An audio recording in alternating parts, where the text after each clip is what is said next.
اعوذ باللہ من الشیطان الرجیم بسم اللہ الرحمن الرحیم ولوطا، اور ہم نے لوط کو بھیجا اذ قال لقومہ انکم لتاتون الفاحشہ، جب انہوں نے کہا اپنی قوم سے، یہ جو قوم کہا گیا مجازن، حقیقتاً وہ قوم ان کی نہیں تھی، حضرت لوط جو ہے وہ تو بھیجے گئے ہیں ان شہروں کی طرف، یہی ایک استثناء ہے، ورنہ ہر قوم کی طرف رسول اسی کی امت اسی میں سے بھیجا گیا، لیکن چونکہ حضرت ابراہیم کے بعد کوئی رسول کسی اور قوم میں ہو نہیں سکتا، اس لیے عمورہ اور صدوم کی بستیوں میں جو بھیجے گئے وہ حضرت لوط ہیں جو حضرت ابراہیم علیہ السلام کے بھتیجے ہیں۔ انکم لتاتون الفاحشۃ، تم لوگ بڑی بے حیائی کا ارتکاب کر رہے ہو، ما سبقکم بہا من احد من العالمین، تمام جہان والوں میں کسی قوم نے تم سے پہلے یہ حرکت نہیں کی۔ انکم لتاتون الرجال، کیا تم مردوں کی طرف آتے ہو اپنی شہوت کو پورا کرنے کے لیے، وتقطعون السبیل، اور راستہ مارتے ہو، یعنی فطرت کا راستہ تو یہ ہے، اولاد ہوتی ہے تو ہوتی ہے مرد اور عورت کے ملاپ سے، تم نے جو راستہ اختیار کیا تو گویا کہ اس فطرت کی راہ کو تم کاٹ رہے ہو۔ وتاتون فی نادیکم المنکر، اور تم اپنی مجلسوں میں یہ اس کا ارتکاب کرتے ہو، یہ ان کی بے حیائی کی اور ڈھٹائی کی انتہا ہو گئی تھی۔ فما کان جواب قومہ، تو نہیں تھا جواب اس کی قوم کا کوئی، الا ان قالوا، سوائے اس کے کہ انہوں نے کہا ائتنا بعذاب اللہ ان کنت من الصادقین، اے لوط اگر سچے ہو تو اللہ کا عذاب لے آؤ۔ قال رب انصرنی علی القوم المفسدین، تو انہوں نے حضرت لوط نے دعا کی پروردگار میری مدد فرما ان مفسدوں کے خلاف۔ ولما جاءت رسلنا ابراہیم بالبشریٰ، اور جب ہمارے جو ایلچی تھے یعنی وہ جو فرشتے آئے تھے انسانی شکل میں ابراہیم کے پاس بشرا لے کر، بشارت لے کر حضرت اسحاق کی ولادت کی، قالوا انا مہلکوا اہل هذه القرية، انہوں نے کہا کہ ہم ہلاک کرنے کے لیے بھیجے گئے ہیں ان بستی والوں کو، ان اہلھا كانوا ظالمین، یقیناً اس کے جو بستی والے جو ہیں، اس بستی کے لوگ رہنے والے وہ بڑے ظالم ہیں، گناہگار ہیں۔ قال ان فيها لوطا، حضرت ابراہیم نے کہا اس میں تو لوط بھی تو ہے اسی بستی کے اندر۔ قالوا نحن اعلم بمن فيها، انہوں نے کہا ہمیں خوب معلوم ہے کہ کون کون ہے اس میں۔ لننجینہ اہلہ الا امرأتہ، ہم اسے بچا لیں گے، نجات دیں گے، اس کو بھی اس کے گھر والوں کو بھی، سوائے اس کی بیوی کے، کانت من الغابرین، وہ ہوگی رہ جانے والوں میں۔ ولما ان جاءت رسلنا لوطا، اور جب وہ ہمارے ایلچی جو ہے وہ پہنچے حضرت لوط کے پاس، سیء بہم، ان کو دیکھ کر وہ پریشان ہوئے، وضاق بہم ذرعا، اور ان کا دل جو بہت تنگ ہوا، خوبصورت لڑکوں کی شکل میں آئے تھے۔ وقالوا لا تخف ولا تحزن، انہوں نے کہا نہیں آپ نہ کوئی خوف کھائیں اور نہ کوئی رنجیدہ ہوں، انا منجوک واہلک، ہم تو آپ کو نجات دینے کے لیے آئے ہیں اور آپ کے گھر والوں کو، الا امرأتک، سوائے آپ کی بیوی کے، کانت من الغابرین، وہ پیچھے رہنے والوں ہی میں ہے۔ انا منزلون علی اہل هذه القرية رجزا من السماء، ہم نازل کرنے والے ہیں اس بستی کے رہنے والوں پر ایک آفت، ایک عذاب آسمان سے، بما كانوا يفسقون، پر سبب اس فسق کے اور فجور کے اور گندگی کے جو وہ کر رہے تھے۔ وَلَقَدْ تَرَكْنَا مِنْهَا آیَةً بَيِّنَةً، اور ہم نے چھوڑ دیا اس میں سے، اس بستی میں سے کوئی نشانی جو ہے وہ اس وقت تک موجود ہوگی جب کہ قرآن نازل ہوا ہے، اسی لیے کہ قرآن کہتا ہے بار بار تم گزرتے ہو ان بستیوں کے کھنڈرات کے اوپر سے،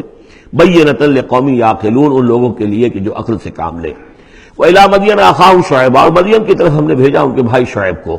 فقال یا قوم اعبدوا اللہ، اور انہوں نے کہا کہ اے میری قوم کے لوگوں اللہ کی بندگی کرو، وارجوا الیوم الآخرہ، اور دیکھو آخرت کے دن کی، قیامت کے دن کی انتظار میں رہو، امید میں رہو، وہ قیامت کا دن آ کر رہے گا۔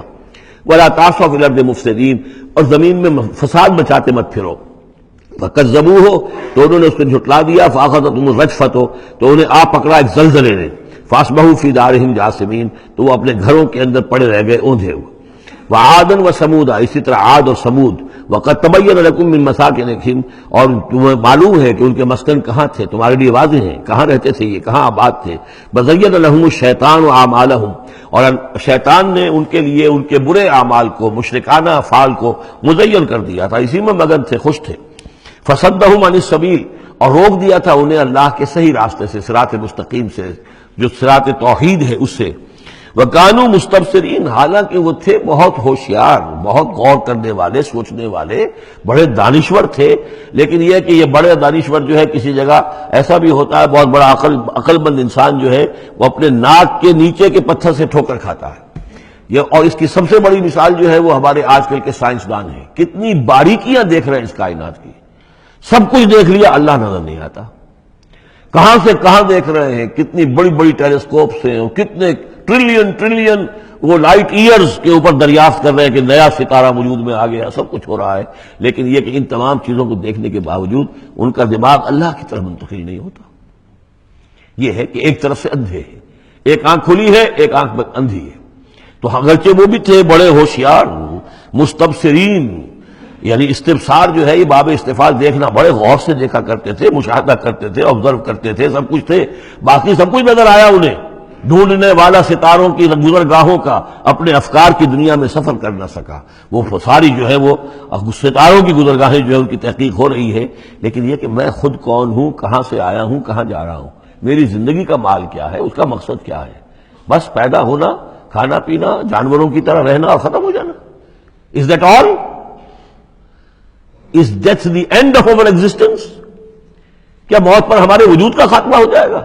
تو کیا زندگی ہوئی؟ عمر دراز مانگ کے لائے تھے 4 دن، 2 آرزو میں کٹ گئے، 2 انتظار میں، کتنا وقت تو گزر گیا، بچپن کے اندر ابھی فہم ہی نہیں تھا،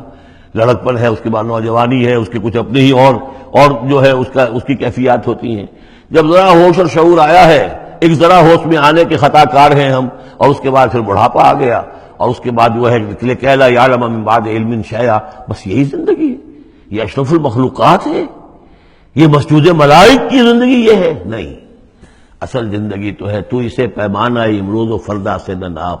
جاویداں پہ ہمدماں ہر دم جواں ہے زندگی، وہ زندگی تو ابدی ہے۔ یہ تو اس کا چھوٹا سا حصہ علیحدہ کر کے ایک امتحانی وقفہ بنا دیا ہے، اسے ایک امتحانی وقفہ ہے، 3 گھنٹے کا نہیں، 30 سال کا صحیح، بس اس کے علاوہ کچھ نہیں۔ کوانٹیٹیو فرق ہے، کوالٹیٹیو نہیں۔ صدق اللہ العظیم۔